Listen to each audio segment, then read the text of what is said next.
I just got back into this city from my travels in Chiriquí, and I'm going to make a few posts about that. I covered a lot of ground and I saw a lot of great things, but before I talk about that, I wanted to talk about getting back into the city and experiencing those extra little charges because you're traveling. And I don't mean the gringo bingo because that's a whole nother post, but just like in most cities, if you're in a tourist area or traveling from an airport, how the expense can be more.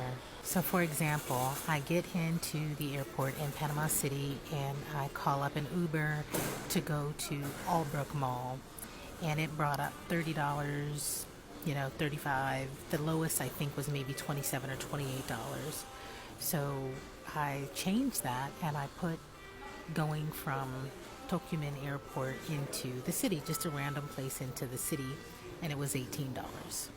Now, typically, it is about $20 or so to travel from the city to the airport or vice versa. Again, because it's an airport. Ubers in Panama City, I don't ever pay one over for $4, $5. When it gets up into the $5 or $6, it's because I'm going into Casco Viejo, another very touristy area. And by the way, if you don't have a lot of cumbersome luggage, there is a beautiful metro station between terminals 1 and 2 at the airport. The challenge right now is there's not a clear walkway. There's a part of the walkway that's going to be gravel, so if you have to pull a suitcase, it's not very convenient. So back to the Uber to Albrook Mall. So what I did is I punched in from the airport to a random place in the city, got out, called another Uber from like Avenida Balboa area into Multi Plaza, and it was $4. I didn't find that incredibly inconvenient.